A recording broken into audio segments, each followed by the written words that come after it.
What's going on, online family? I want to do a video today talking about the 5 things that you can do to your home to get it ready to hit the market if you're not looking to sell, right? So stuff like or time frame wise, you're thinking, maybe 18 months, 24 months, maybe even longer. Maybe you're waiting for your kids to get out of high school or get on their way to college. Whatever it is, you're not in the market to sell right now, but you also know it's not your forever home, so you're looking to sell eventually. Stuff to start thinking about today and putting a plan together, really, so when the time does come, you can hit that top of the market. The first one, and only because it takes so much time and it has its own name, it's called curb appeal, is your landscaping. Mature landscaping can really make a huge difference in a home, right? It makes a difference from having a small tree in the front yard to actually having a shaded area where people can hang out, right? It really makes a huge difference in the way the home looks just from the curb alone. So getting the landscaping going early, making sure you've got mature landscaping can make a huge difference. The next one, and this one's not fun, and I refer to it as the unsexy work of a house. These are the things that are like the HVAC unit, the roof, the hot water heater. Maybe you have to put a sub pump in the basement because the basement gets wet. Like certain things like that. This stuff isn't fun. Nobody wants to do it. We get it. But a lot of times, Becky Jo and I have been going to see homes that we're looking to buy lately, and we'll go into a home that's got a brand new kitchen and it's really nice, but we know that the roof needs to be redone and their hot water heater's 15 years old and the HVAC's 20 years old. And so even though they have some things that are nice, right when we move in, we're going to be looking at $30,000 to $50,000 of repairs for the unfun stuff, rather than the stuff that we would like to do, like remodel a bathroom or put in new flooring. Like that sort of stuff is more fun for a homeowner. So we'd almost rather see this big stuff be done and not the kitchens and bath remodels and all that stuff, because nobody wants to do the unfun stuff. But since you're going to be in the house for a while, now's a great time to start thinking about it. You can chip away at those things, maybe one big project a year, and really update all the unsexy things in your house. The next one, which is also a thing that could take some time and you're going to need some time to do it, is improving a layout, right? So, adjusting where walls are. Maybe you're turning possibly a guest bedroom into your master walk-in closet, or maybe you're turning a closet into part of a master bathroom, or whatever it is, like improving that, taking a wall out, opening up a kitchen, all those things that you've thought about over the last 5 to 10 years that you've owned your home. You're like, oh, I'd really like to do that. Well, now's really the time to do those sort of projects, like really improve the layout of your home. We're not talking about increasing square footage. We're just talking about how the home flows.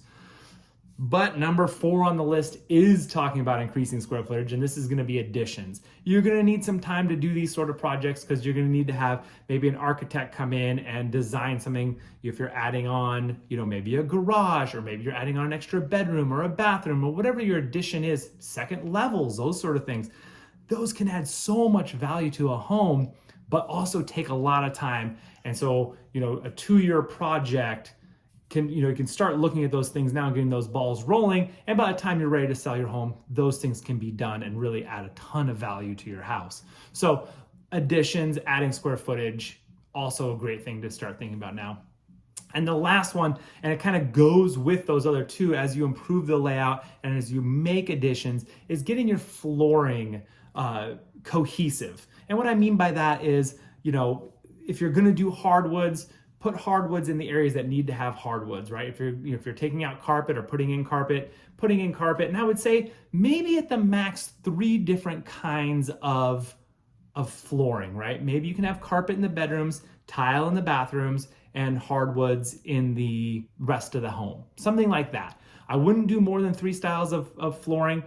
We've seen homes that have 5 and 6 styles of flooring. We see laminate, we see linoleum, we see the vinyl hardwoods, we see actual hardwoods, we see stick-on tile, we see regular tile. There's just so many things going on in some of these houses, and you're like, oh my gosh, I just wish the flooring was cohesive. Once again, it's hard to do flooring or hard to get it cohesive when someone's trying to move into a house.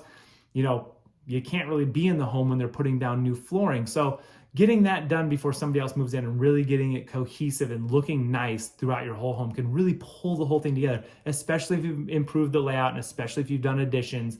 Really making things look cohesive throughout the home is going to be important. So keeping in mind flooring as you're doing those things as well. And that can take some time as well. So those are my 5 things. Notice that I didn't talk about kitchens and I didn't talk about bathrooms, which tend to be some of the larger things that a lot of people talk about. And the reason I'm not going to talk about those is because you can spend $30,000 on a kitchen remodel and it's gorgeous. And if it's your forever home, you should absolutely 100% do that.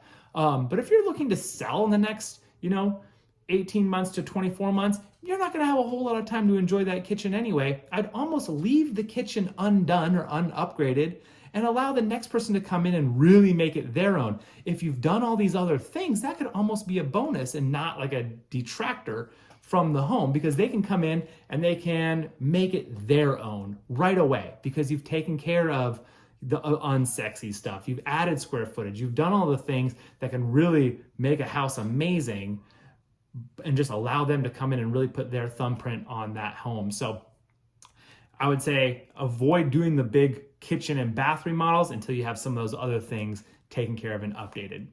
All right, y'all, if you have any other questions about remodeling or rehabbing, I've done this a lot in the past, so you can shoot me a message. All my contact information is down below. And if you ever have a question or looking to sell your house in Lebanon or really east of Nashville, let me know. My name's Derek. I'm from Remax Homes and Estates Lippman Group, and I'd love to be your realtor. Have a great rest of your day. Bye.